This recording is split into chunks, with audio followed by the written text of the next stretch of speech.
It wasn't pretty, it wasn't cute, but we've got Toby Pink and we've got a win. Under pressure, but it's picked up by Archer again. He tries to crash through the pack. He does. He got through Maxwell, but he has a flying shot at the goal.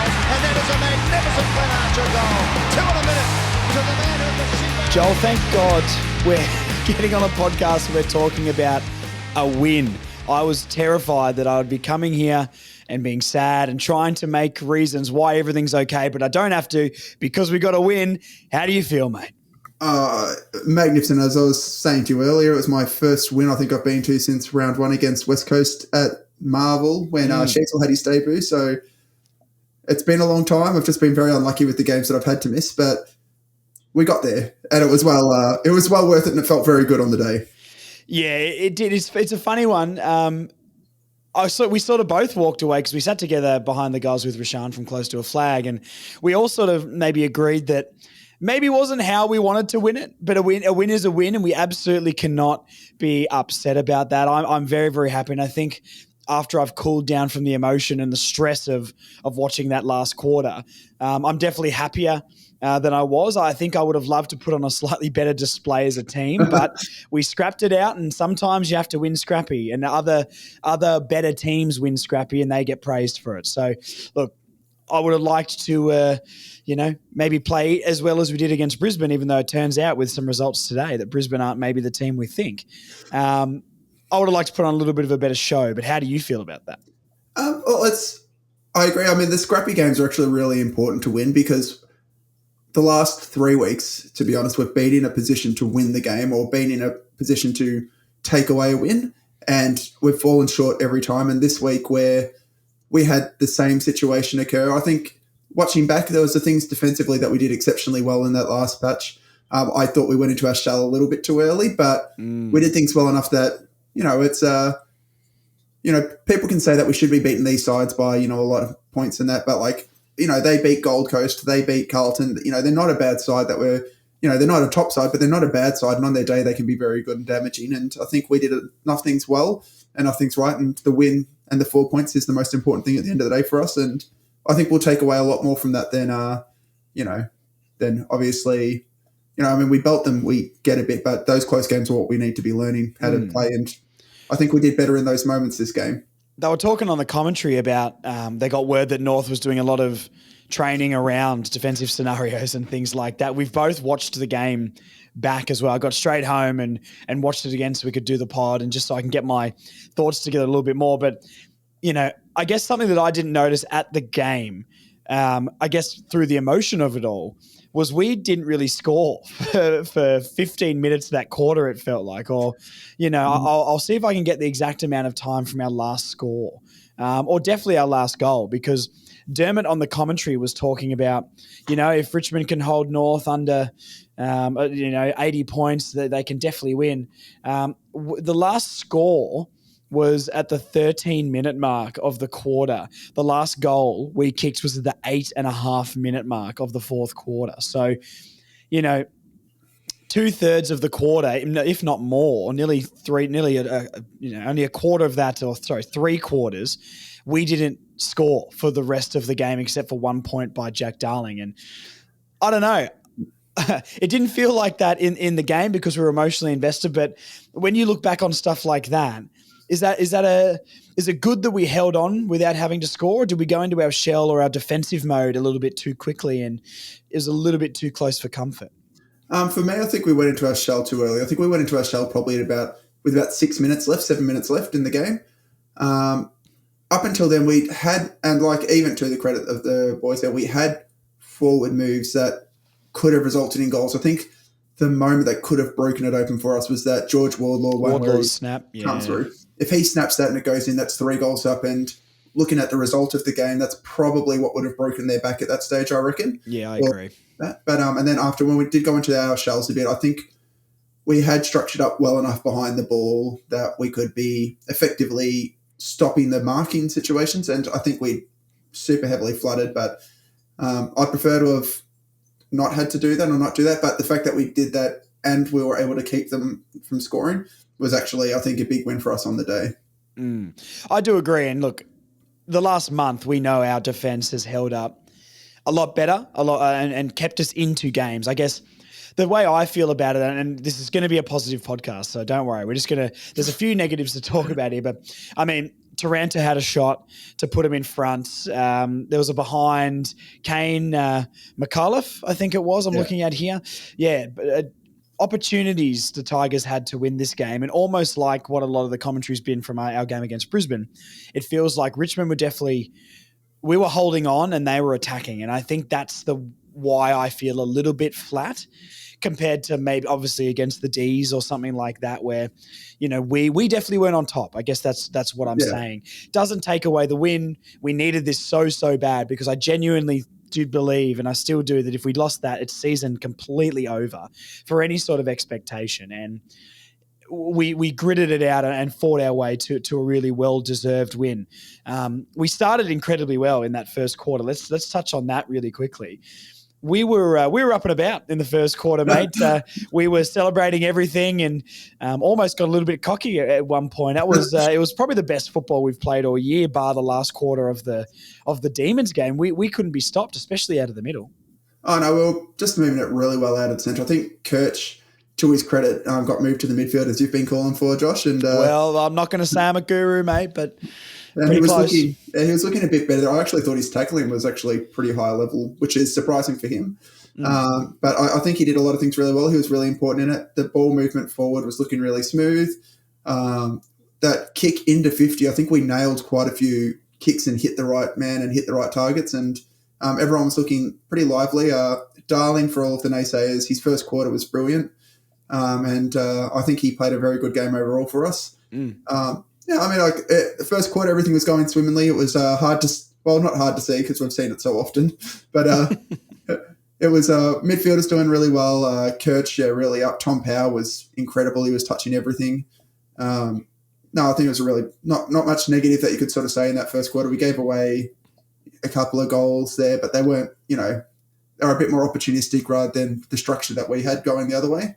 Yeah, well, especially that Tom Powell sort of spoiled it, and then they called it a mark. Which even watching back, I'm like, you just can't call that a mark. That's ridiculous. But hey, they got a bunch of. This is the other counteraction to that, is they got a lot of soft goals, I think, and Lynch definitely got a lot of opportunities to win the game for them from free kicks and stuff as well. And we'll get to it more in the when we talk about the defense. But Aiden Cole played a little bit on Lynch and Pink, and those were the two that sort of swapped around on him. And I feel really sorry for Aiden Cole, because I think he did a lot of good things. He did some silly things, and he gave away, I think, 4 free kicks in the first quarter, potentially. I think that was the stat that Rashaan threw out. And watching them back, I'm like, they are very, very soft, incredibly soft. So, look, it is what it is.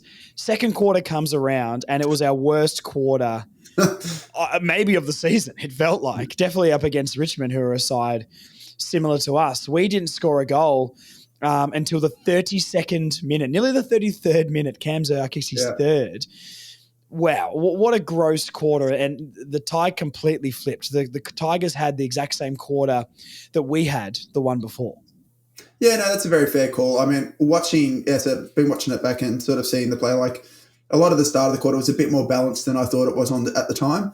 Like, there was the thing that as well I saw in that first quarter particularly was that both sides' pressure ratings were above 200, which is, I don't know how they came up with these stats, but like the pressure was there. And like, if you're doing that against most sides, like that's pretty elite for both sides. And they had a high pressure on us in that first quarter, but we still managed to score. And I think watching that second quarter, they started to get a bit more, because we were so dominant from that centre clearance and clearing it well, where looks like they were starting to take a bit more control of it in the second. And then we started to sort of, yet again, like trying to save more of the match then, trying to, we weren't able to arrest their coming forward as much as we would like. We did keep them to 4 goals, I think it was, for the quarter, and we kicked 1. But, there's just, they took more control than we were comfortable with. And you could feel it on the game, and you could feel it at the stadium, definitely, where we were as well.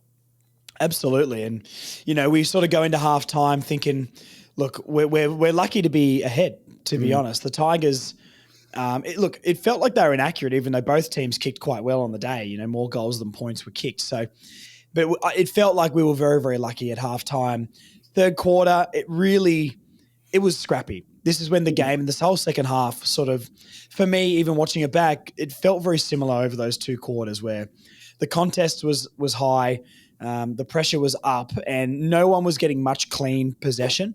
I think there was a record amount of stoppages in an AFL game this year. I think they were saying as well, which I think we talked about that at the game when we were watching it. We're like, there's a lot of stoppages here. So look, we scrapped out that third quarter. It was only 5 points, so a very similar margin remained, or the same margin remained at 3-quarter time. And I think it's safe to say that when the fourth quarter started, I definitely wasn't feeling very good. I think you and Rashaan definitely handled it a little bit better than I did. My brain was going into meltdown mode, which I am known to do at the football. But there was some massive moments here.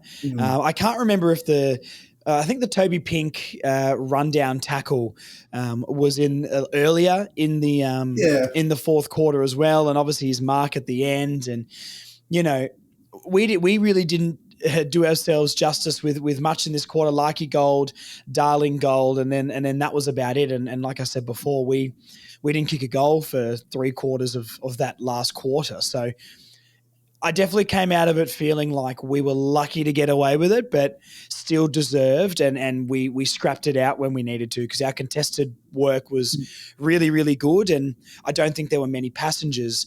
I think it's just a classic spoon bowl game where there's 2 teams that aren't great, and it just happens to go that way. I don't think there's a coincidence that game is closer than, say, we play a slightly better team and the pressure's off a bit and we can move the ball a bit more because there's a bit more space. So, happy, stoked with the win. We needed those 4 points, but wouldn't have minded it being a bit more convincing. Yeah, I mean, like that third quarter I viewed slightly differently. I viewed, my personal view, I thought it was a arm wrestle quarter, but I thought we were better in the quarter, but we didn't get as many rewards. Like I thought we were a bit more, like not hugely, but like I thought for me, I thought we were slightly better in that quarter. We looked a bit classier going forward, which is a really strange thing to say. They struggled. Not many teams we can say that against. No, not very many. But I think JK Constanti kicked a nice goal in that quarter, which was just hitting the pack hard. And like a few of our opportunities there, we really nailed and hit well. Richmond, I think, were holding on a lot better at that stage. But yeah, I think I wasn't as concerned with that third quarter. And Richmond, I mean, like I said, we do call it is a spoon bowl game, definitely. But like I said, I don't. Like, Richmond has a lot of premiership winning players still in that back line and still in that forward line, and even through the middle, they've got a lot of class. It's not like they're, as I was saying at the game as well, the things of saying that they're not going to win a game all year was always, for me, laughable. Sides always find a way to win. West Coast did today, for reference, for those people who want another time. But you find a way to win these. Like good, teams will find a way to win, and Richmond's not. Like their problem's going to be for them potentially the next few years when those more senior guys drop out and the young guys get too used to winning, which is too used to losing, which is unfortunately what I think's happened with us. But I wasn't as concerned that third quarter. Then I guess we'll start touching on the fourth. Rewatching that fourth quarter, the start of it we were actually, I think, fairly strong and dominant. They kicked the first goal, then we kicked the next 2 quickly. And we had about another 2 or 3 really good entries, but didn't really get reward for it at that time. And then when it got to that 7-minute mark, we shut up shop and we weren't thinking about scoring another goal. And we managed to drag ourselves over the line for the first win in a while. But, it was definitely under duress and a heart attack for us in the just behind those goals. But there was a lot of things that I feel like we were the better team for the day, but it wasn't that much in it on the day. Yeah. I would say the same, to be honest. I think watching it back, our work around the contest it felt good at the ground, but I think it was cleaner than maybe it came across at the ground as well. And when, after quarter time, when Richmond got it on the outside, they definitely looked better, and we've still got a lot of holes. They transitioned the ball quite well, Richmond, and that was probably the worst the defense of the transition performance that we've had for a long time. I think we defended the transition a lot better in the last 3 weeks. But, lastly, before we start going to some certain lines, I agree with what you said before, where I definitely felt like Richmond, I predicted 2 wins for them.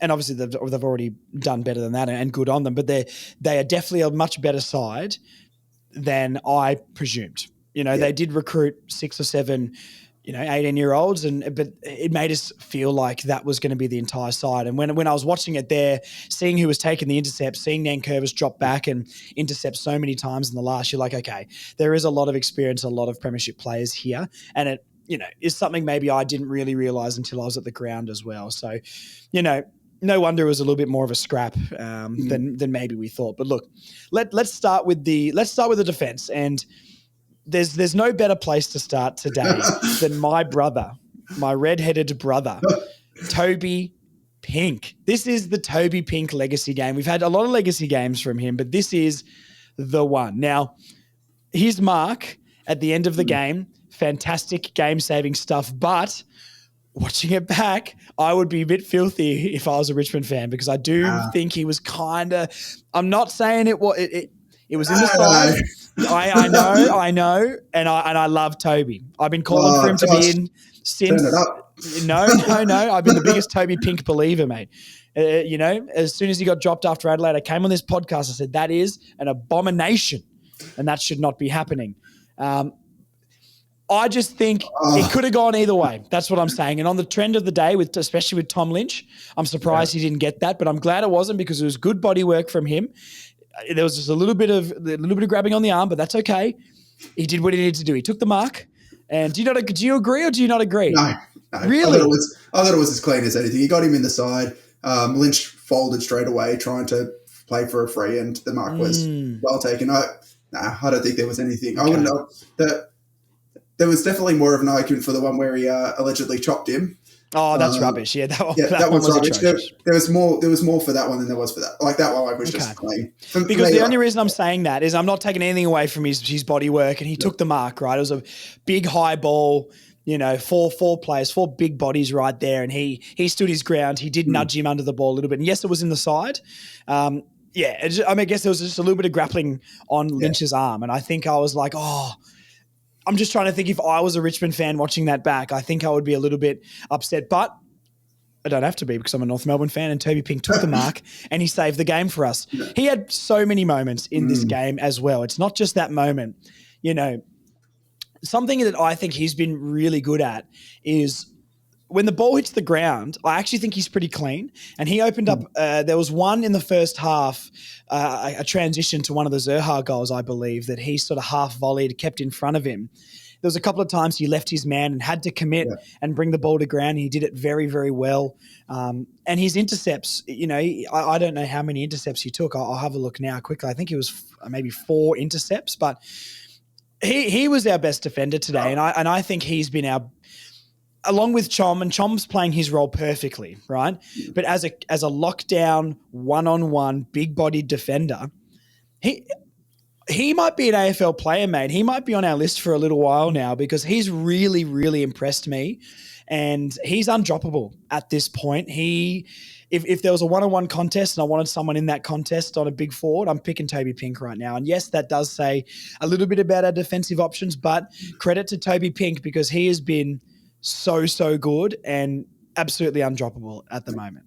Yeah, just to add to the Pinky situation, I think in the off season I did say he's going to play games this year, because he looked better this off season than he did last. Well, in that VFL game, when we watched it after the practice game, we were both saying, we were sitting there watching, going, he looks big. He looks like he's better than everyone else on that field. And to his credit, I remember as well, I was saying to you the story of when I was at the Sydney VFL, and Pink was playing that game, and in the first quarter, Logan McDonald got off kick 3 goals pretty quickly, and that was whilst playing on Will Dawson. And I'm a big Will Dawson fan, but they moved Pink onto him, and I spent the rest of the game essentially watching Pink and McDonald match up and seeing how he's going every time I went forward. And Pink's early body work, Pink's ability to stay with players who are trying to, his ability to be sticky on those players is actually really AFL high quality. Like he stopped Logan McDonald from scoring any goals for the rest of that game, and that wasn't by accident. And the same thing we were watching a lot in that forward line when he was manning Lynch 90% of the time, unless there was a bit of a switch around. Yeah. And when he was manning him, Lynch was working so hard to try to get him off him, but Pink's ability to stay with him, and Lynch was really beaten today. I think Yep. And a huge credits to Pink and a huge credits to Chom for his ability to jump off and come off his man, and Pink's ability to read the play, which we saw a number of times as well when he's coming off his player and he's going to the next contest. It's a very dangerous move, and it takes a very high AFL IQ to be able to make that move, because if you miss it, everyone's wondering how there's a free player by themselves in the square. But when he was coming off and he was making the right decision every time, he impacted the contest either enough to kill the ball or enough to get possession. And, that's all you can want from your backman. And high credit to Pink today, was one of our best today and made some really good choices and really good decisions. Yeah, absolutely. Charlie Comben, another decent game. The thing I loved from him, maybe not as many intercepts this game, but the amount of spoils. I don't know how to find. I don't know if the AFL app has spoils on it. I have to dive into some more key metrics for that. But he brought everything to ground today. Every single time he would throw his body into a pack and bring that thing to ground. So maybe not as pleasing on the eye from Chom with the intercepts. He still took a few, but really, really good bringing everything to ground. And Aiden Core, just to round out the key defenders, I think he battled hard. I don't think he did much wrong. I think he's really, really unlucky with a few of those free kicks. Tom Lynch did milk a few of them, and I just think he's really hard done. But I reckon it was a much better Core game, when you look past maybe some of the free kicks he gave. But he is still giving them away, and he does have a free kick in him, every couple of quarters as well. So, look, I'm not trying to knock him at all. I think he played pretty well. And I think, I've said this the last couple of weeks, that is our three keys. If we want three key defenders, they're the three at the moment. Logue's definitely not doing anything to suggest coming back in. Whitlock, needs a lot more time. And like you said, Dawson, they're not sure if we're playing him forward or back right now. So that's our three key defenders. That was the three. I think, was that the three key defenders that played against Melbourne, or did Logue play that game? No, Pink was in that game. Logue, I think, came in afterwards, and it didn't go well with Logue unfortunately. I like Logue, but he's really had a bad start to the year. He's not been physically right, obviously, and I guess the off-season, without much of an off-season's been a bit of a hurt for him. But Pink, to his credit, has absolutely grabbed it by the reins at the moment. There's no reason to suggest about thinking about dropping him or not playing him.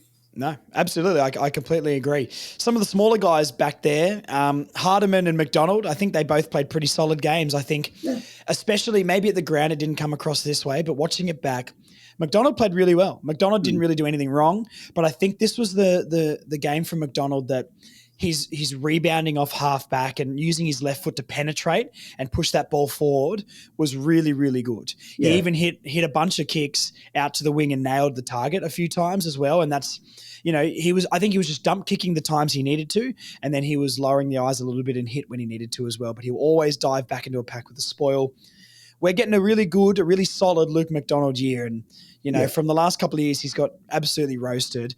I think we need to give him a lot of credit for that as well. And then Riley Hardiman, once again, I don't think it was anything outstanding, but I think he was involved a lot more today than maybe he was last week. And I think we're getting a player now that is defensively minded, but once again has a penetrating left foot who can give us a little bit of run as well. What did you think of those two guys?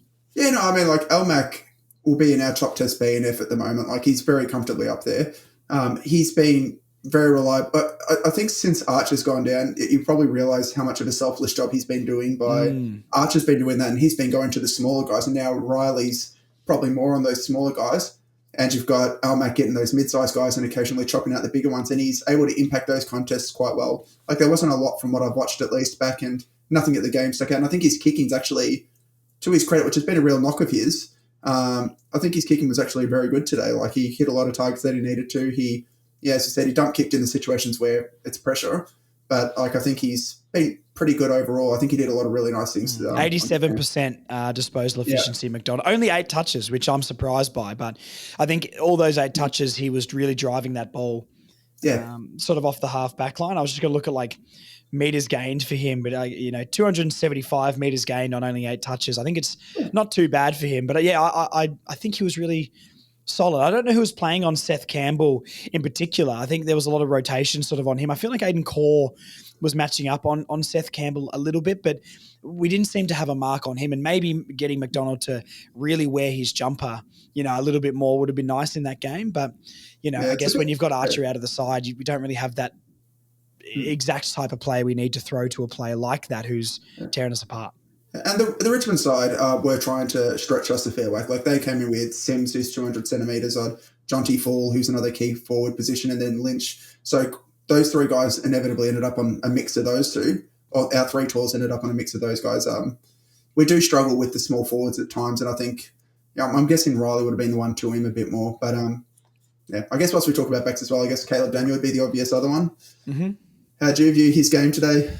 I think this was the epitome of Caleb Daniel's time at North Melbourne so far. I think he did a lot of good things. And I think he does a lot more good than bad. I mean, I'll try and find his numbers up here just so we can talk about it. I mean, 25 touches, 76% by foot. I think he really dove into a lot of tackles today. I know he's not the best tackler, but he was in good spots to slow the momentum. Couple of howlers, kicked one out in the full, trying to kick one out of the back pocket and dribbled it along the ground. But I said this to you at the ground when we were there. A player like that makes up for his mistakes, where in the past we've had players who make mistakes and don't offer anything on top of that, and they're just a flat player, a la like a Darcy Tucker. So, look, I think I think Daniel was good today. I think he was good. He was solid. The assist he got for Zerha's third goal, I believe, where he was sort of looking for a different player on the lead, mid-stride, sort of went, that's not the best option, went over to his left and just nailed that pass, and you rarely see him that high up the ground, but I watched that and I was like, there's not many players in our team that could pull that off. So it's that sort of stuff that Caleb Daniel does, ticking the ball over, moving the ball side to side or hitting those kicks. I think he did well today. Yes, his mistakes stand out a lot, but I've said this to you before, I don't think it's any coincidence that the 3 or 4 biggest scapegoats at our club, McDonald, Fisher, now Daniel, and maybe a Darcy Tucker, are all halfbacks. You know what I mean? And their job is to distribute the football. And I don't think it's any coincidence. It's always those guys and that type of player for us, because it must be it'd be the hardest position for North Melbourne, playing for North Melbourne. And he does a lot more good than he does bad. So everyone giving me a hard time, I would say just chill out a little bit and try. Yes, he makes some bigger mistakes, but that's because of maybe the position he plays on the ground. He does a lot more good than bad. But do you agree with that? Yeah, no, I think like with a Caleb Daniel, I'm willing to give up some what the club's doing with him is they're willing to give up some defensive aspect. I think he's our best defender out of those guys that have played that smaller halfback running role, i.e. him, Kirch and Fisher. Even Shees. Shees is getting a lot better defensively, but I think you're willing to give up some aspect there as long as he's and he's always going to have more turnovers because the kicks he goes for are aggressive kicks. Like he's going to turn it over because he's going to hit aggressive kicks. And I think he's voluntarily earning his keep and earned his keep this week particularly. He hit, some pretty tough kicks. He opened the field up a bit for us a few times. He's going to have turnovers because of the game that he's playing. And the club's willing to live with that, to be fair. Yeah, no, and I think that's absolutely fair enough. I mean, there's no one else I would still want distributing off that half-back line. There is one more I would mention, actually. Finn O'Sullivan. Yeah, I didn't see him maybe as more of a defender in this game. I think he played a little bit more. He did play off the halfback a little bit, but it felt like he was sort of manning a lot of that wing role. Like him and Dylan Stevens sort of up and back a lot more. So because we were making comments, especially the first quarter, first half, Stevens, McKercher and O'Sullivan were all doing a lot of really positive things along that left wing.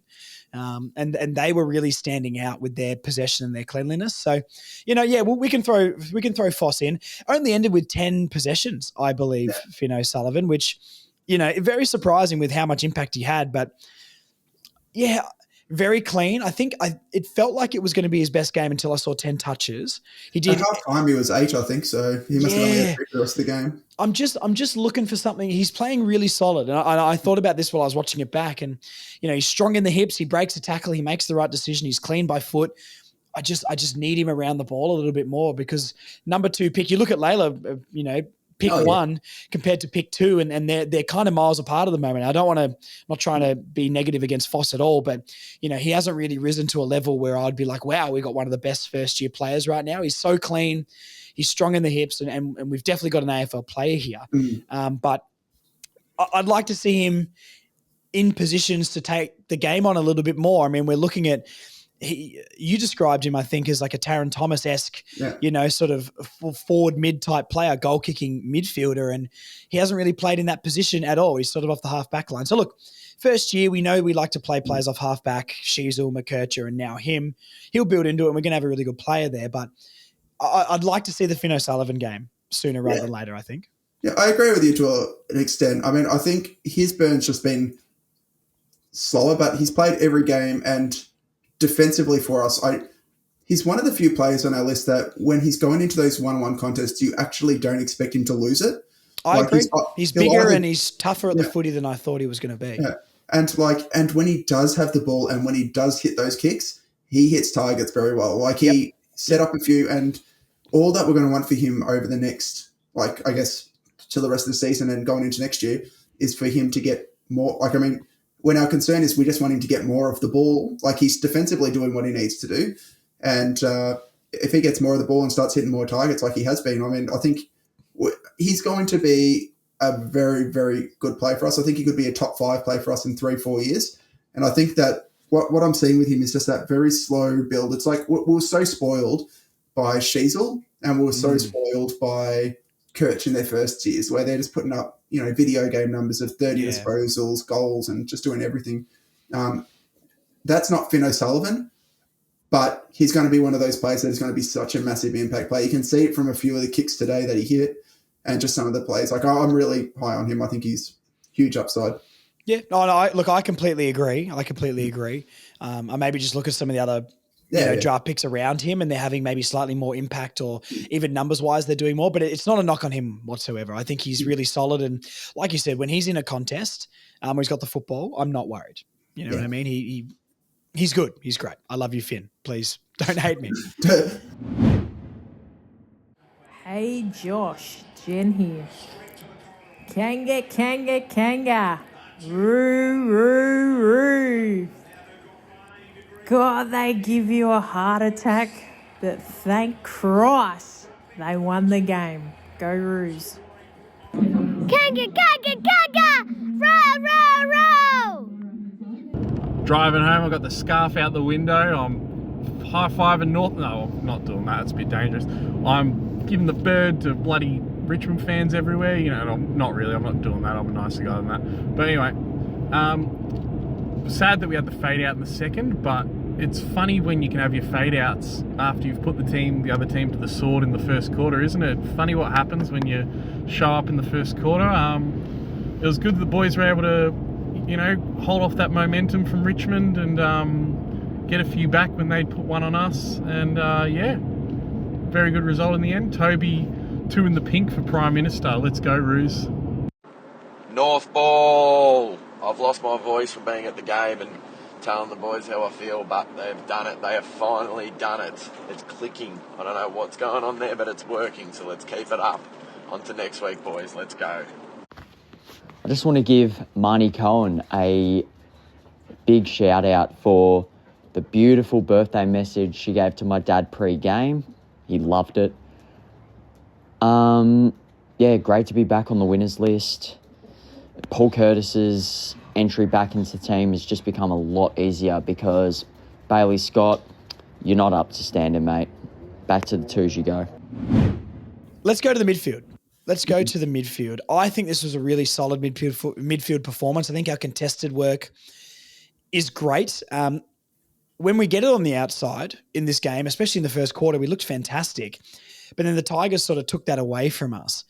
Talking about some individual players, and once again, it's not really a negative, but I might start there. I think it's not a bad thing because we won the game, but Luke Parker was probably our least effective midfielder today, but other guys stepped up, which I thought was really, really good. And some of these younger guys, I think that was LDU's best game for the season, potentially, especially his contested work. I think he's become a lot better a contested player this year than he has last year. And, you're watching him play and he's maybe not bursting out of packs as much, still does it, but his work in and under has gone to another level this year.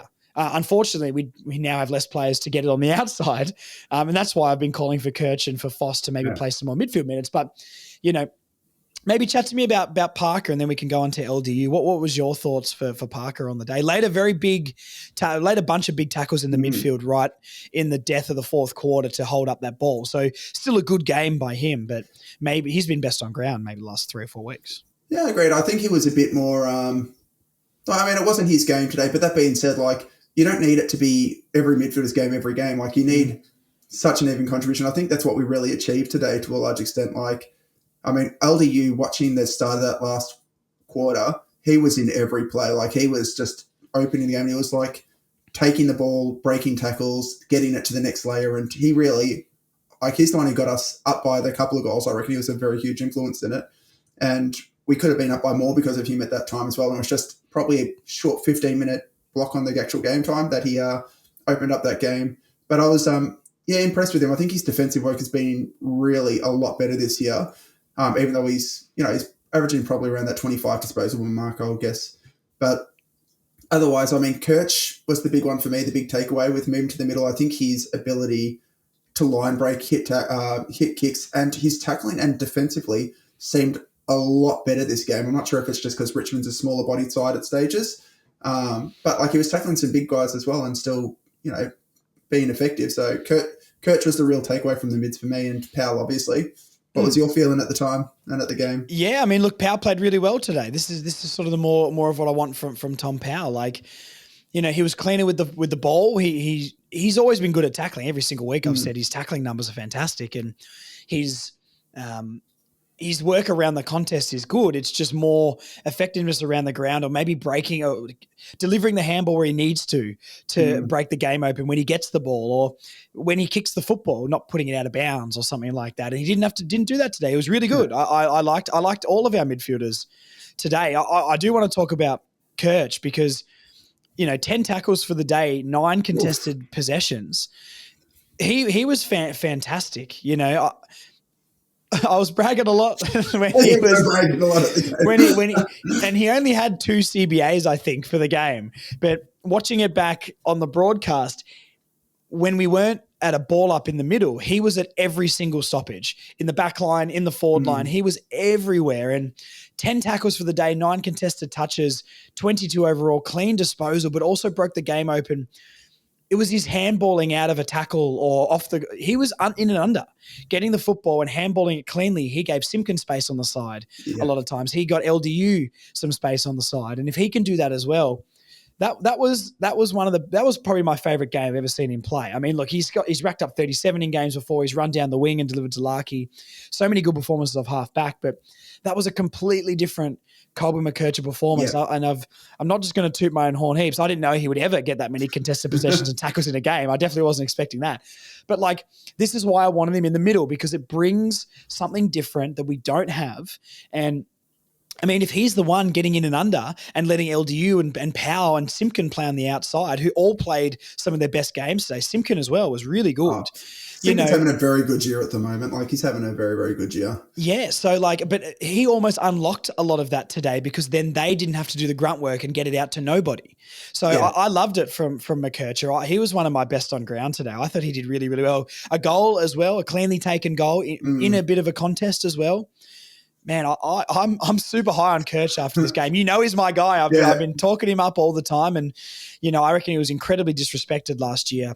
I think he was much better than Harley Reid, and arguably top 2 or 3 best first year players for me. But I want him doing that every single week now. We've got Foster play off halfback, and Daniel and Shees can go back there. We'll talk about Shees in a second, but. This is what I want Colby doing, because it gave him chances to run towards the goal. And I think that is exactly what he needs to do. I know he missed a tackle from that mullet guy, whatever his name is. I keep forgetting. Yeah, that's the one. But other than that, everything else was great. Like Toby Pink. Like Toby Pink handballed it straight to one of the opposition players in the pocket, and they snapped a goal from it. But if you do 95% good things, your mistakes don't matter. And that's what's important. I mean, like, Richmond's pressure around both of those. I mean, like, Rolf Smith was an individual brilliance there. Like, I mean, the Kirch, he's a lot bigger than Kirch, so that's why I was able to shrug him. He should have been tackled out, but I'm not going to hold that too much against him. There was a lot of other defenders in that too that I yeah. think could have put a bit more pressure on the guy. Like there was a lot of just jogging. Yeah. But anyway, it is what it is. It is what it is on that one. But no, Kirch, I absolutely loved his game. And, our mids as a whole, Jai has been really good. I think he did a lot of really good things in that game. Hit up, I think it's like a few lace-out kicks going forward 50, which has been a bit of a knock, which has reasonably been a knock on him. And fairly so. And fairly so, yeah, very, very fairly so.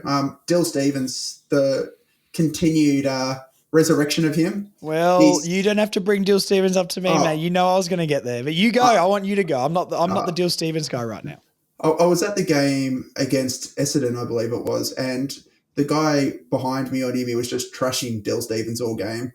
And I'm just like watching him like, Dill's putting in one of his best games. And yeah, I know that's exactly it. It's because when you get so much into a thing, if they've played so poorly or they've done all these poor things, that they have to be poor with everything they're doing.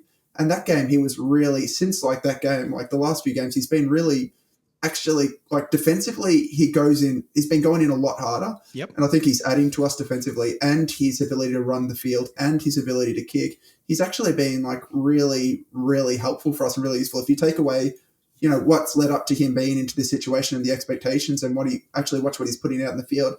I think most people would be very, very happy about what they've seen. Like he's just been really positive. Yeah, no, look, we all know I completely agree. Like, you know, I don't want to bang on about the same guys and the same things every week. So look, exactly what you said is how I feel. He was really solid today. Again, maybe not quite as outstanding as previous games, but he's so clean with the ball, especially the first half, really in the game. And you're right, he's putting his body on the line.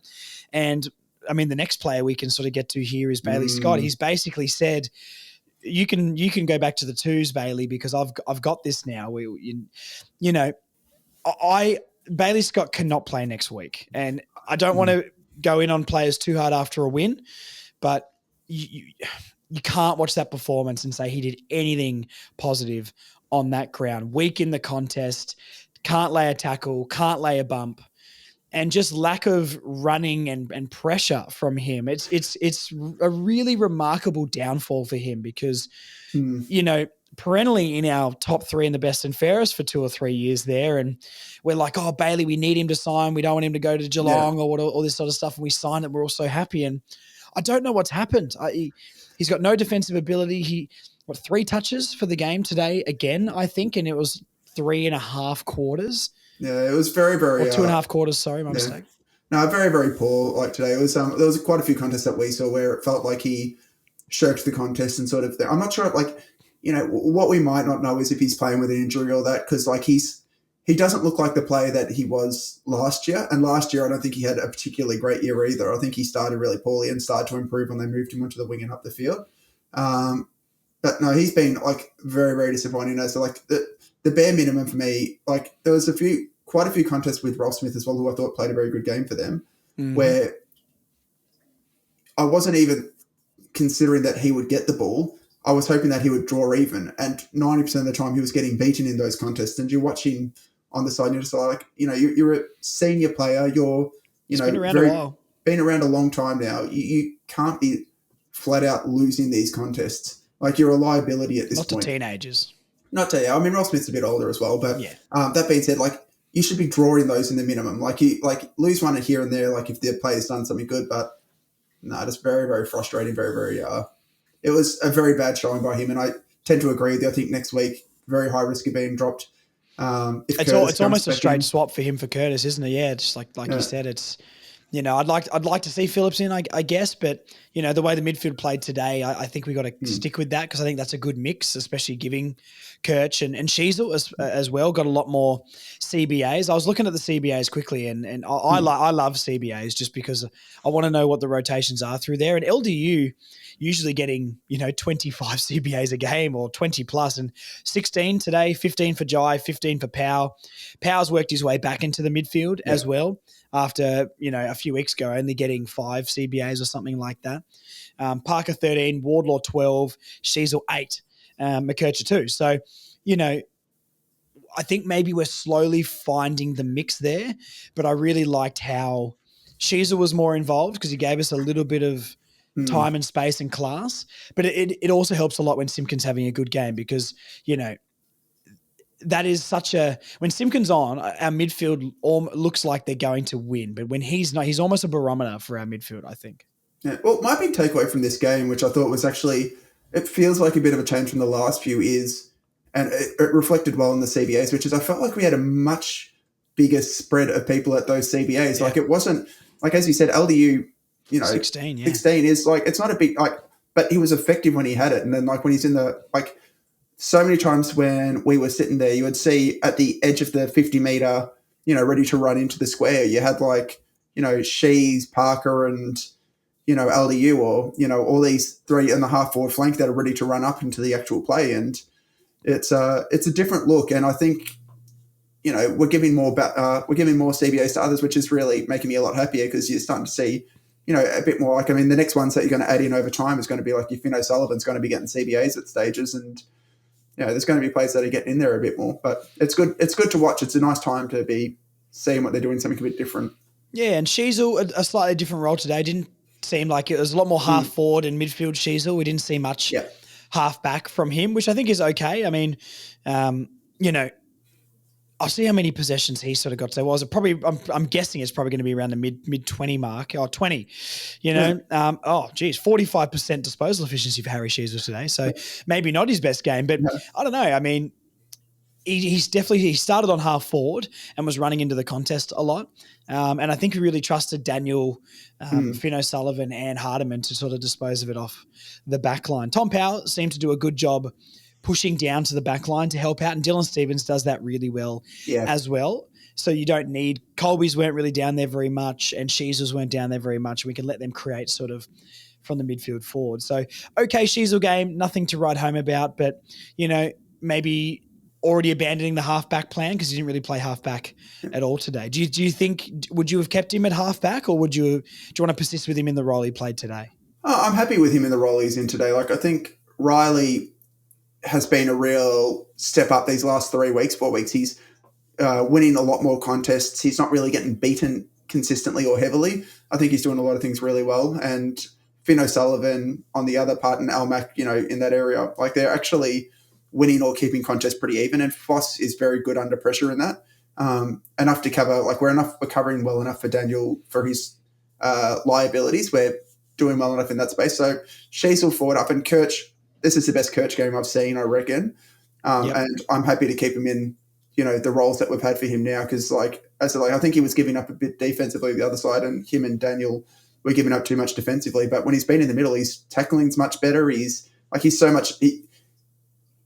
natural in that role. Like you could see how natural he was when he had been going a lot more through those centre bounces and a lot more through those bounces. He only had the 2 CBAs, obviously, but he was forward of the ball a lot more and he was into the contest as soon as the ball was being thrown up again. He's doing a lot of things really well. And Tristan Xerri, just to round off the midfield. I guess we didn't talk about George Wardlaw, but his attack on the football, unquestioned, did all the dirty stuff, won a really important contest for Larky's goal late in the game as well. But maybe I just need him to get – I wish he was maybe better at disposal and could get more touches. But I think, I know he missed the first 6-7 weeks. He'll get into it. I love George. The way he attacks the footy is elite. So he'll build into it, but not really anything to chat about, I guess, with Wardlaw today. But let's chat about Tristan. 12 tackles, 13 contested possessions. Let's have a look at how many clearances he got today. 11, highest on the ground as well. He would be so sore after every single game he played. And him and Nankervis really went at each other. It was one of the most physical ruck combinations I think I've watched this year. He, after a little slump in the middle of the year, he's played really, really well the last few weeks. And, we've got such a good ruckman. And 2 years ago, if you said that to me, I wouldn't have believed you. But, yeah, talk to me about Tristan Xerri. Cherry's just brilliant. That time where he was down, I think if you remember that first game particularly, I think halfway into the first game, he looked like he pinged a hammy and managed to play out the game. And I think the word on the street seems to be that he's been carrying a sore or tight or a small injury. And now he's clear of that. And the last few weeks, he's gone back to that All-Australian form. He's just been absolutely brilliant. Nank, I rate exceptionally highly. Nank is an incredible, he's a premiership winning ruckman. He is a high level player and Cherry where I don't think he destroyed him or, completely blew him out of the water, he was clearly the dominant ruckman on the field, and around the field he's working, he's tackling at contests. It's so hard to break away from him. He's a pleasure to watch. We're very lucky to have him, and after, particularly when Goldie left, and we're looking at panic stations. Yeah, and he's done nothing but being brilliant since he's gotten that role by himself. Absolutely. I mean, 54 to 33 clearances we won. Centre clearances 14 to 4. So it didn't feel this dominant as well. No. Like, you look around the ground and how much clean ball the Tigers won on the outside, but it is us winning the ball and not being clinical on the outside. And if we can, our contested work and in and under work is completely fine. If we can ever become a better outside of the pack ball use team, I think that's going to be the thing to unlock our move up the ladder, because, I couldn't believe these midfield numbers. So yeah, center clearances 14 to 4, stoppage clearances 40 to 29. I mean, we killed them in stoppages and in clearances. It was just they would then, after we got the ball out, the Tigers would be better on the outside and take the ball off us. So if we can ever tidy that up, that for me is probably the biggest area that I think can make us go from, a bottom 4 team to sort of start pushing up the ladder a little bit more. But, just an observation by me, I guess. I agree. Let's go to the forward line. Cam Zurhaar, the king of the MCG now, or the king of Marvel, or, just king of the AFL, to be honest. I mean, look, it wasn't he did a lot with his minimal touches. I think he had 8 possessions for the game, if I'm not mistaken there. Let me just double check this. Right. 9. He had 9 touches, 4 goals. But I said something to you when we were watching it where if Zurhaar's 1-on-1 and we just get him one out with somebody, I back him nearly every single time. Curtis is the same when he's in the team, and I can't wait for PC to come back. But Zurhaar has really stepped up with PC's absence, and this is such a we wanted him to go in the midfield. We wanted him to be this different player, and he never quite was. Yeah. But I think he's finding a lot of positives from just playing. He's almost like a contested forward, but when the ball hits the ground, he's so dangerous. His first goal, Darling did a little shepherd for him as well, just to free him up. But they were all sort of out the back of packs and taking really good marks. And it was our delivery to him as well was really, really good, putting at the advantage side and letting him work and use the body and just take the mark. And he's really good in front of goal. So 4 goals, you can't ask much more from Cam Zurhaar. I mean, he's the match winner almost. Oh, he was. Yeah, absolutely, he's the match winner today. 4 goals in a game that you win by a few points. He made a few goals out of, smaller moments. The delivery to him as well was very, high quality. A lot of his marks came from beautiful kicks, and his positioning was obviously very good. But, no, I mean, Zurhaar was just exactly when Curtis comes back, I'm going to love it. But sneaky for Zurhaar, he's on his way to what could potentially be a 40-goal season. I think he was 29 goals today for the season so far. Yeah. Wouldn't be 29. It's not 29, sorry, 19, my mistake. 19, yeah. I'm saying what I want to say, 19 goals. So he's on for a 40-plus goal season, which is really exciting because, Larky's going to maybe sit around that 50-goal mark, hopefully by the end of the year. Zurhaar is going to be around the 40-goal mark, and we know what PC was on. He was going to get 40-plus pretty easily. And, you got those guys firing and Darling shepherding for everyone. Another couple of goals for Darling as well today. His best game for a while now, Jack Darling. The forward line, if we can ever get better on the outside from our midfield, we do have players up there that can cause some damage. And I think our team has suffered offensively a little bit with our defensive focus. But if we can ever get both of those things humming, I think we've got the players to be a good team. Oh, we definitely. I've said this before, and I'll keep on saying it, which is we've got the players in our list now that would be able to win a premiership for us. We've got the talent, which is why I'm not as dirty on that trade as I was on the night for our first rounder. There is the talent there now. It's just a question about getting it put together and getting that winning mentality. Bull, as I said, he's up and down, but that's sort of what comes with that sort of role. But he's putting in an exceptional season. I mean, 20 goals by this point. There's not a lot of players that are the players that are in that sort of marker are you're pretty elite players at this point. Larky, we could go to immediately, but he's had a quiet, subdued game, I thought, but he did enough again. It wasn't that bad of a. This is something that my opinion sort of changed on when I watched it back. Yes, he's not in his scintillating form, but he's still kicking a couple. every week and still ticking it along. And if he's going to kick a couple in his bad days, we know that he's going to eventually get there with his good days. So, but he did a really good job sort of leading up the ground. Especially the last quarter, he took a really important mark when we transitioned it out of the back line with a couple of minutes to go on the half back area, led up from the forward half and took the mark to sort of settle us down and get it down to like the 20-second mark of that quarter. So, he's a smart player, Larky. And yes, he's not kicking 5 or 6 like he was last year, or even the year before, maybe more likely. But I don't know. He's contributing, and he's not a negative on the team at all. And if he's not kicking goals, he's still doing other things, leading up the ground, bringing the ball to ground. And I think he's one of the players that will sprint when he needs to. And you can question some of the players on that, but. Yeah, 2 goals. Darling kicked 2. Talk to me about Jack Darling before. Jack Darling had a very, very good game today. Like, very, very good game. I think it was one of his best for us. 17 touches. Yeah, and he was leading, showing really well. I mean, like, that's the other thing you've always got to, I think I said at the start of the year, you've got to look at the forward line as a whole. And if you've got 8 goals from, Zerha, Darling, and Larky, then that's a very good return on those, those 3 guys. Like, Larky, we don't know what his drive is on the game. Maybe he's meant to be pulling his defender with him, who might be like a Blasterman or something like that, someone who's, a good intercept defender, and that's leaving Darling the opportunity to do what he's doing. And Bull obviously was getting a lot, when he was getting the ball kicked to him, it was one-on-one a lot of the time. And that might be because, your other forwards are the ones that are dragging it off. But Darling, very, very good. And the other one I think that doesn't get huge numbers, but impacts the contest regularly, which is JK, Constanti. I really appreciated his game today.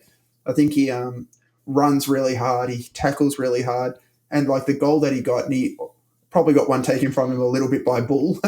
But it's the same thing. He was hitting the pack hard, grabs it and kicks the goal at the right time, just wants the ball. You can see his hunger. I'm watching him play now. That was the difference. That goal he kicked today was what he needs to do.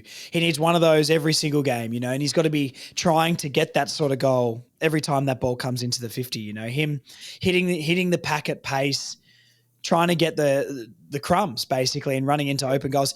He can do it. He's quick. He's not the quickest player ever, right? I know he's not going to dance around people and burst out of a pack, but if he gets a run up, and he can get that ball clean, he can burst away from something. He's got that tenacity and he's got that little bit of mongrel in him to sort of work his way into open spaces and hit a pack at pace. He's not a crazy slow player. Like, he's doing enough. He absolutely is doing enough. His tackle pressure is great. He seems to lay just big tackles. I mean, I don't know how he probably didn't get heaps of tackles today.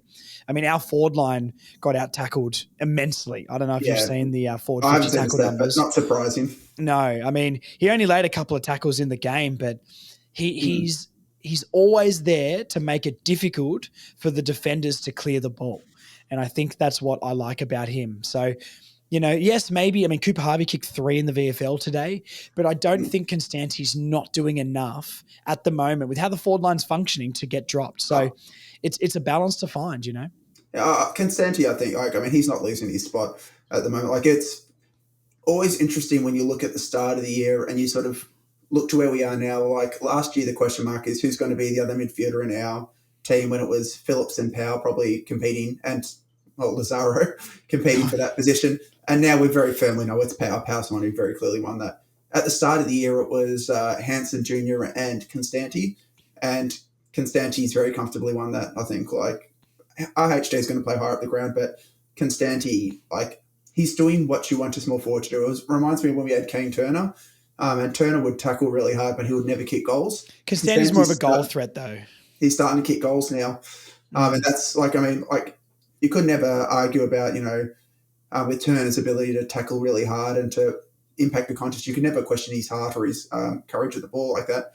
But you always question his kicking and ability to get goals. Constanti's the same. You could never question his, work at the ball and his tackling. But now he's starting to kick goals, which is, he's still only, 7 or 9 games into his career, Rod. Yeah. He's doing like all 20 the right years things. old as well. Yeah, he's young. He's doing all the right things, and there's no reason that he, won't be in our side till the end of the year at the moment, as far as I see it. Yeah, he did a lot of pushing down to half back as well, I noticed this game, or pushing up the ground, almost like RHJ did, but he can affect the contest a little bit more. So, I think it was a really good work rate from him. I'd like to see the numbers that he tracked throughout the game, just up and down the ground, because I feel like he did get up the ground a little bit more. I saw him at half back a couple of times trying to lay tackles and just be annoying. So really, I think it was a solid game from him. Do I want more? Yes. But is he doing enough to stay in the team? Yeah, I think he is. And we have to talk about my man. The Big Moose. The Big Moose. Go on, man. Go on. Oh, mate. He's slowly building in, but he has elite AFL hands. I'll say this every time. And the thing that he really brought to this game, which I really loved, was his tackling. Yes. He's nailed a couple of tackles in that goal. His first goal was off a tackle, right? Yeah. Yeah, it was. It went from 50 metres out on and managed to wobble across the line Not somehow. the most convincing run-up I've ever seen. No. It's almost like Fev-like. He's sort of holding the ball at the bottom and sitting it out to the right a little bit and just has a little bit of arc around his run, and he just doesn't look comfortable taking a shot at goal. But you're right. That grab he took in the last quarter, I think. Really, really clean grab as well. He took a couple up the ground as well when he was leading up. So look, I like what he's doing. I just get so scared when he's in front of goal, man. Well, he's kicked 2 goals in his 3 games. I think he's impacting the contest enough. The question marks, obviously, for me this week, when Curtis comes back, I imagine they drop. I think Finbar's going to be the drop. And I like Finbar. I just think he'll be the obvious drop for it. The question, though, is going to be, is Curtis going to be fit enough to play this game? But that'll probably come in a later pod, I'm guessing. Well, they did say that his quad is fine. They expect him to play, but I wouldn't have an issue if there was a little niggle there. Just even make him the sub or something like that, because we got West Coast after the bye, mate, and that is the next game I'm looking at. Yes, the Pies, yes, we nearly beat them last year, blah, blah, blah, but the Pies are a different animal this year, and let's just get through that. If we can do a Brisbane against them and take them really, really close, I'll be really, really happy. But the West Coast, I'd almost like to go 2 from 2 over in the West, to be honest, at the moment. I think we could go 2 from 2 there. I don't believe in Freo hugely, and West Coast is gettable. I wouldn't write off Collingwood either. We've been playing a lot better football. I mean, I'm not saying that we're going to go out and beat good sides, but I said this to you, I think, earlier as well, at different stages.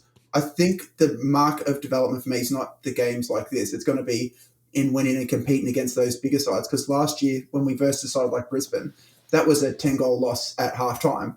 It's being in the game. I guess that's what Clarkson's been saying, and it pisses us off, right? We're sitting there going, I don't want to be in the game, Clark. I want to win the games. But he's right. Being in the games will then lead to winning games. Yeah. Oh, as I said, last year, halftime, 90%, for the first 11 rounds last year, halftime, the game was over. And we knew it was over. This year, with the exception of probably a 3-game block, Adelaide, I thought we played okay. Sydney just pumped us. Carlton was the worst of it, obviously. Yeah. I think Gold Coast is a weird one as well, because we were really solid in that game until the last quarter. So, you can take that one however you want to as an individual. Yeah. And I think we've been better since. The sides that the development for me is said 5 weeks ago, I think it was on your podcast, I said we need to keep sides below 100 points. Since then, we haven't had another game over 100 points, and we've looked much better because of it. Collingwood, this is a massive challenge and a great opportunity. I mean, I think we can match their midfield. There's no reason we can't match their midfield. Oh, really? There's no reason we can't. LDU, they're so Parker, clean, though. This is the difference. They don't seem to have the bullies we do. I think we can physically match it with them or beat them, but we don't have the Penderburys, the side bottoms, the Dacosses. We don't have that composure unless there's... None of those guys are big, strong midfielders, and that's what gets us. Yeah, and we got a better ruckman than them, to be fair, and Cameron for them has been really, really solid. But Jerry should do what he does. Yeah, look, I want to be a believer, but 1 4-point win over Richmond can't make me that delusional just yet. Yeah, agreed. But I think those games are the kind of the ones where we, there's great reasons to match up. I think we match up well on a Collingwood, opposed to a Carlton who's got the big forwards and the big powerful. Yeah, I agree. Like Adelaide Collingwood too. Doesn't have those. Collingwood's got silky, classy midfielders that will take you apart on the outside, but I think we have the ability to lock it in a bit better. But we'll see this weekend. We need to compete hard. Even though getting over the line in this game's a close one, I give no excuses next week against Collingwood. You need to be competing heavy. You need to be competing deep. You can't. Yeah. There's no reason they should be blowing us out by 10 goals and embarrassing us. They're a better side than us, but we need to be competing in those regularly. Yeah, I mean we've been holding sides under 100, so that's the standard, right? Hold them under 100, or maybe even that's a little bit too high at the moment. We held Brisbane to 71.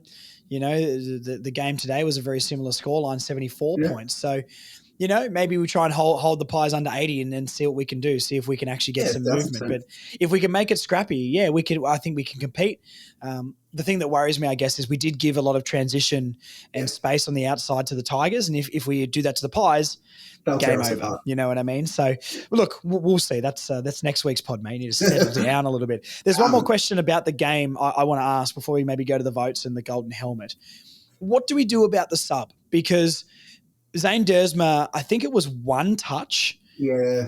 And I'm not maybe blaming Zane in particular, but we need to change something with what we're doing with the sub rule, because there's no impact with the subs we're making. And in games like that, you would at least like to have, like Dylan Stevens has been our most effective sub, but he's playing way too well to be a substitute, right?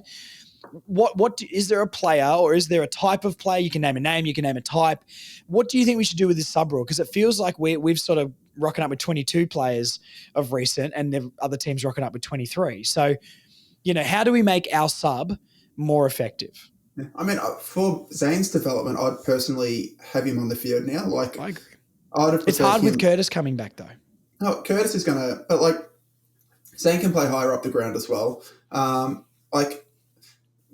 want a player that can sort of do a couple of roles. You don't want him to be a tall, because I don't think a tall works out well in that. I mean, Eddie Ford had a really good game in the reserves by all accounts, so he's one that has he been playing more defense? Sorry to cut you there, but I just bit defense and wing, I think, but he sort of covers a bit more of the ground. I think he's probably that wing to defense and forward. He can play both and all three pretty well, and I wouldn't mind seeing him get the nod. I think Bailey comes out, and I think Finbar comes out if Curtis comes back in, and you need to probably go. I mean, I'd put Dersma onto the ground. Not that he had a great game, but I think his development's going to be a lot more important to give him full games of AFL. Would a Will Phillips as a sub work, do you think? I mean, I'm just trying to think of players on the fringes. He did that well when he did. He did that well in the times. Because I think we need more of a defensive-minded guy than an offensive-minded guy. I still don't know if we're the team to be behind and come back and win. I think the way we're going to get wins at this stage of where the team's at is like today, be in front and then hold on. Let me know if you feel differently with that, but I just don't believe we're that come from behind side at the moment. So I feel like it'd be more effective to have a guy like Phillips who can come on and just, like Parker did today, really make the game gross and gritty to slow things up and not let the transition go out, because I just don't think a run and carry player is going to help us too much, although I'm counteracting myself where I said Dylan Stevens is the sub. Yeah. But, if we are, I think it's different now if we're keeping it close. You know what I mean? I'm thinking Cooper Harvey had it. Never would I have thought I'm going to be asking Cooper Harvey to come into this team, but he's been really, really good in the VFL, and I think he deserves a shot sooner rather than later. I hope he gets a chance at some point this year. He's kicking 2-3 every single game, at the moment. So I don't know. I don't know what sort of player I'd want to be the sub, but it's got to change, because we're going in basically a player down, and in games like today, I honestly think almost that I don't want Riley Hardiman to be the sub, but that Riley Hardiman type of player could be a really good sub, because you've got a little bit of offense with run and carry, but you can lock it down if you need to. And I think that's where I would like to go. I don't know if that's a Goda. I know I don't want Jackson Archer to be a sub, but maybe a Goda would be a perfect substitute, ideally, even though I love Goda and I'd love him to be playing. I would want all these guys to play, but I'm just thinking hypothetically, I'd love a Goda type sub to come on, or maybe even a Bergman, I think, with what he can offer, a little bit of height about him. He's a good ball user. I know we don't like Miller Bergman, but I think he's been really unfortunate with his lack of opportunity. I don't think he's been that bad. I think his time at the club may unfortunately be done with the ACL and then contract, but I'm just trying to spitball what type of player we could potentially have. I mean, Phillips isn't a bad idea, but I usually like someone with a bit of pace personally. I think one that might be worth a shout down the line is a Geordie Payne. He's going to come and he's going to immediately start tackling and impacting all contests. He tackles exceptionally hard and he plays exceptionally hard. I mean, Eddie Ford, I don't mind in that role if it comes to it. He's one that I would go for. I don't mind Cooper Harvey. Cooper Harvey's very much so playing for his career this year. And I think he's been playing well enough in the VFL. But it's going to be curious over the next bit. I mean, Durs, I said, for Durs's development, I don't want him playing just like one quarter here and one quarter there. I'd like to see him, getting more. And that's not because of output as much as just for need. I think like either play him in the VFL where he plays the full game or play him in the AFL where he plays a full, 3/4 of a game at least so that you can get that continuity. Yeah. But there's a few around that we could. Zach Fisher, I don't think is worst in that role if you're going for a more aggressive type. I wouldn't mind that too, I guess. But yeah, there's nothing like overly inspiring by those choices though. But when we start getting players back, when Curtis comes back, there's going to be a squeeze to push someone out. Yeah. When Archer eventually comes back, there'll be a squeeze to push people out. These are the kind of players that you'll start to. Then you'll see those, other players getting pushed out to the bench and off. But we're probably batting a bit thin at the moment. There's a few players that need to really could be staking their case a bit harder than they are at the moment. All right, let's go to the Sean Atlee Club Champ. I think there's some deliberation about this for me. I feel like 1 and 2 for me almost has to be Pink and Zerha. Do you have debate on that? The obvious debate would be Cherry. Yeah, but I'd almost put LDU above Cherry. Big goal for me. I loved Cherry today, but I loved him too. It's not me saying he's not good. It is a tough one, actually. And then Colby, Colby has that's arguably his best game, a different role. We've had like I said, like it's nice to have a win and actually have players that have impacted and had really good games. I mean, the golden helmet is the best moment, so. Yeah. I mean, Toby. Okay, spoiler alert: Toby Pinks got the golden helmet locked up this week. It's just what it is. It's the game-saving stuff. Is there any other moments from the game? I'm trying to think off the top of my head now. I mean, his rundown tackle as well. Toby Pinks' rundown tackle. Yeah. I still love the goal from Finbar just on how it shouldn't have gotten across. But That's a personal one for you, mate, I think. Mate, I was too excited. You saw how I could tell. I was sitting next to you. All right. Let's figure out. I think we can give one extra vote this week. A win means we can give 2 people 1 vote, I believe. So we'll take that. For me personally, I would have gone, once again, Sean Atlee Club Champ is not just about the best player on the ground. It's who made the biggest impact, who had the moments, and who showed the most heart. Toby Pink has to have 3 votes for me.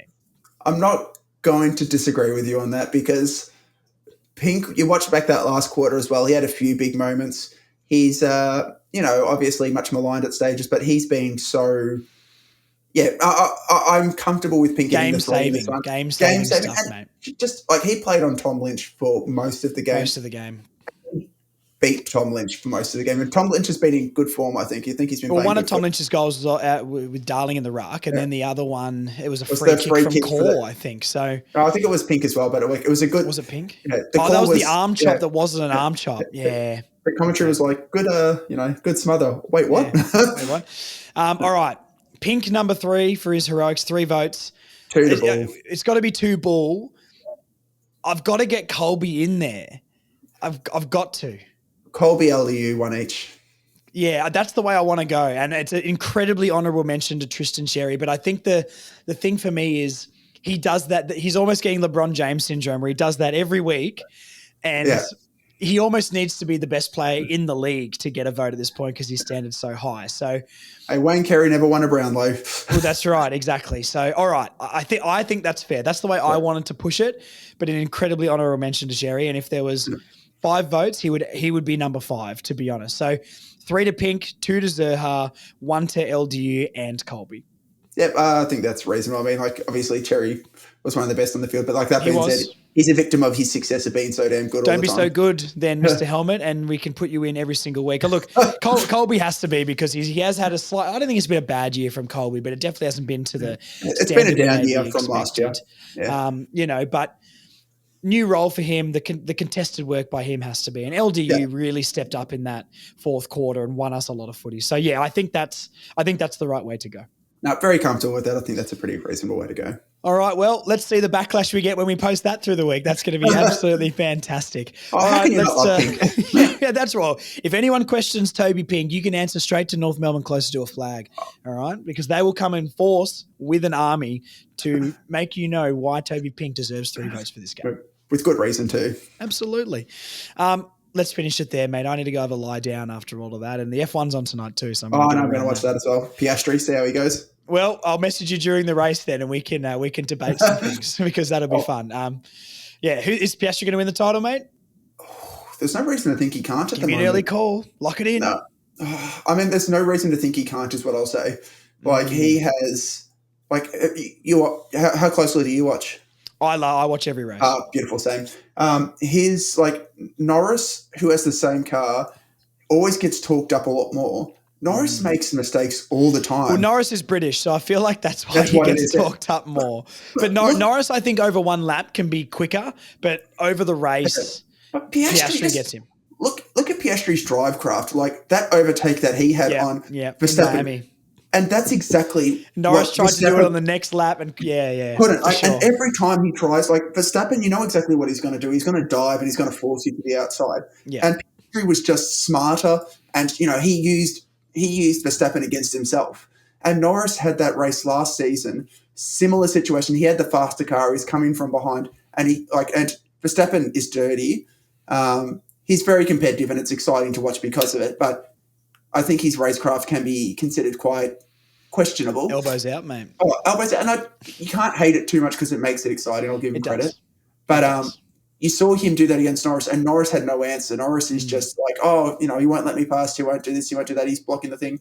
But Verstappen, as is well documented, forces he'll force the other people to make the call on him. He'll force the do you call it? Yeah, the commentators to make the call on it, or the stewards to make the call on him. And Piastri's just like, no, I'll just take this. Like, and he's done that regularly. And that race where he Verstappen, like where he's just taking that inside, and Verstappen's like, he forced me off. It's like, no, you were never making the corner, mate. We know that. Yeah, true. Well, look, apologies if anyone hates F1 or doesn't watch it around here. But this is actually we should do an F1 podcast as well. I think might be all right. And look, if you want that, let us know. We can maybe some off-season content or something like that. Who knows? I love Carlos Sainz as well. I really like the Williams this year. They're really, really exciting. And I'm a bit Carlos. It's Piastri number 1 and Carlos number 2 for me, just in my heart. I'm not saying he's the second best driver on the grid. I'm just saying he's my guy, and I love Carlos Sainz, and he should have stayed over Lewis Hamilton. And I love seeing Ferrari. I love seeing Ferrari be the Carlton of the F1. Which is very, very funny because they're big, don't win anything, and only Italians follow them. So anyway, it's very, very funny. All right, let's leave it there. Let's not bore anyone with more F1 chat. Thank you for tuning in. Celebrate. Go and watch the game back. Let's take this while we can because we never know when they're going to come around again. If you're watching on YouTube, please drop a comment to anything we've said. Let us know your opinions. Please be respectful about it. Some people aren't, and that's not cool. We're really friendly people. Someone came up to the train station, to me at the train station, and asked me for a photo and said, "You do a podcast, right?" And that was really cool. Thank you, my friend. And yeah, me and Rashan also met a fan at the ground as well. So it's really, really cool. People do that and come and say hello. So subscribe on YouTube. That is fun. Comments, likes, 5-star reviews. Joel, thank you for your time and hanging out with me at the game and riding the emotional roller coaster with me at the MCG. No, it was a very, very good one. I thought I was going to have to, call for help for you at one stage, but we got there. I was very close to it, to be honest. I'm an emotional fan. It's what I am. Can't blame you. All right, mate. Thank you very much. We'll chat to you soon. Go North, and I think we could arguably win the next 13 games in a row. Oh, we're in the finals now, basically. So it's a lot. All right, see you, mate. See you guys.